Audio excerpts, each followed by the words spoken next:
Nous allons voir aujourd'hui les différents modes de représentation d'une fonction. Vous aurez besoin en prérequis de connaître la définition d'une fonction, les notations et le vocabulaire associé.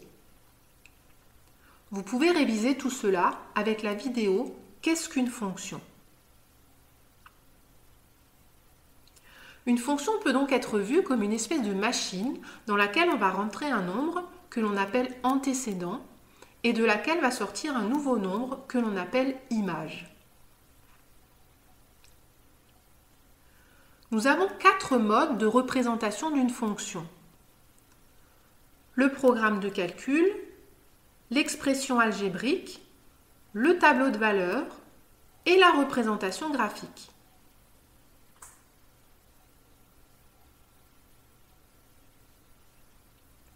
Le premier mode de représentation que nous allons voir est le programme de calcul. Prenons par exemple le programme de calcul suivant.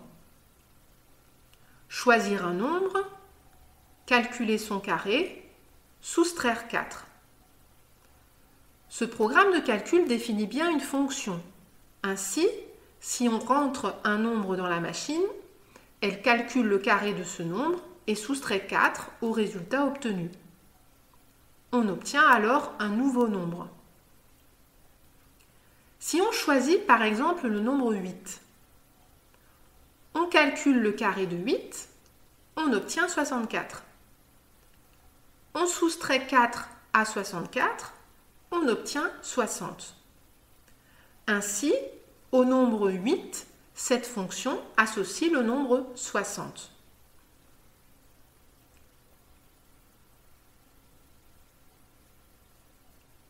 Le deuxième mode de représentation que nous allons voir est l'expression algébrique.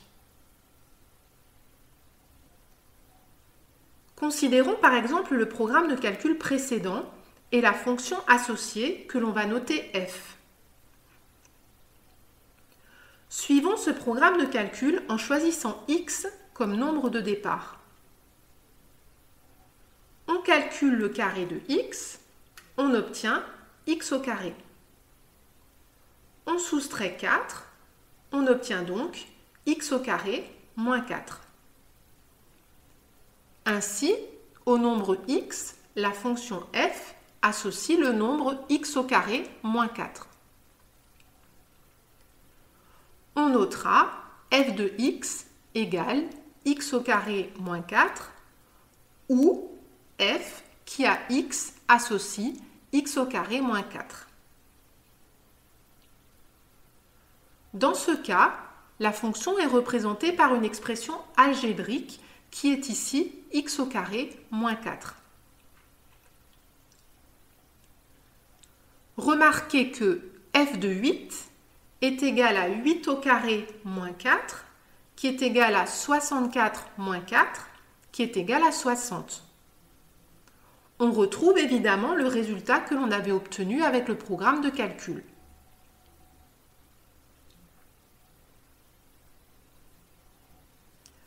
Le troisième mode de représentation d'une fonction est le tableau de valeurs.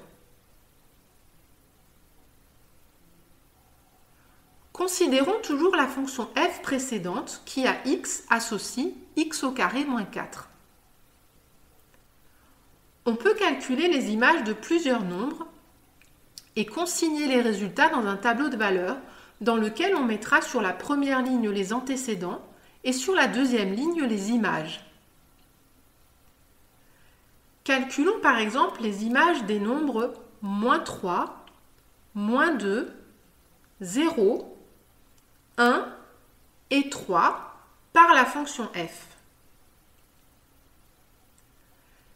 f de moins 3 est égal à moins 3 au carré moins 4, ce qui est égal à 9 moins 4, ce qui est égal à 5.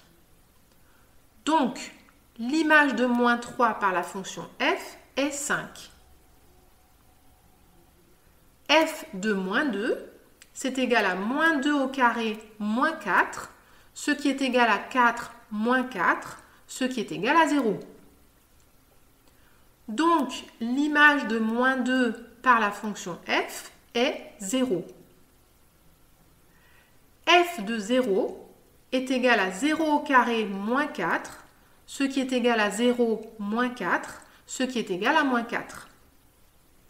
Donc, l'image de 0 par la fonction f est moins 4.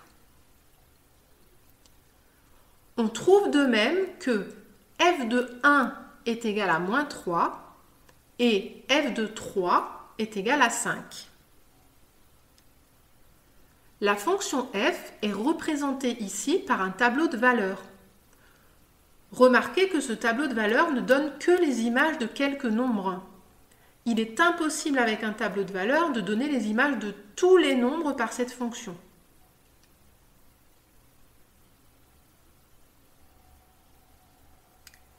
Le quatrième mode de représentation d'une fonction est la représentation graphique. La représentation graphique d'une fonction f est l'ensemble des points de coordonnées x, f de x. Mais qu'est-ce que cela veut dire? Reprenons la fonction f qui a x associe x au carré moins 4 et dont un tableau de valeurs est le suivant. Nous pouvons dans un repère du plan faire correspondre x et f de x. Mais comment? Nous allons tout simplement, dans notre repère, mettre les antécédents x en abscisse et les images f de x en ordonnée. Nous allons ensuite placer dans le repère le point de coordonnées moins 3, 5.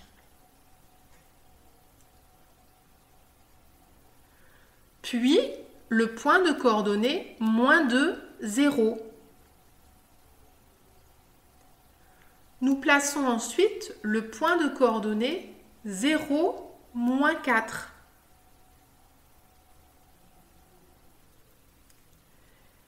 Et le point de coordonnées 1, moins 3. Et enfin, le point de coordonnées 3, 5. La courbe représentative de la fonction f passe par ces 5 points. Pour avoir une allure un petit peu plus précise de cette courbe, nous allons encore calculer les images de moins 1 et 2, ce qui nous donnera 2 points supplémentaires appartenant à cette courbe. Plus vous allez placer de points dans votre repère, plus votre représentation graphique sera précise. On trouve f de moins 1 égale moins 3. On place donc dans le repère le point de coordonnées moins 1, moins 3. f de 2 est égal à 0. On place donc dans le repère le point de coordonnées 2, 0. On relie ensuite les points par une courbe à main levée en essayant de faire la courbe la plus jolie et la plus lisse possible. Attention, elle doit passer par tous les points placés. Nous avons tracé la représentation de la fonction f sur l'intervalle moins 3, 3. Il s'agit d'une parabole, comme nous le verrons dans une prochaine vidéo. Si vous avez un doute sur l'allure de la courbe à tracer, n'hésitez pas à tracer la courbe sur votre calculatrice ou à l'aide d'un logiciel comme GeoGebra.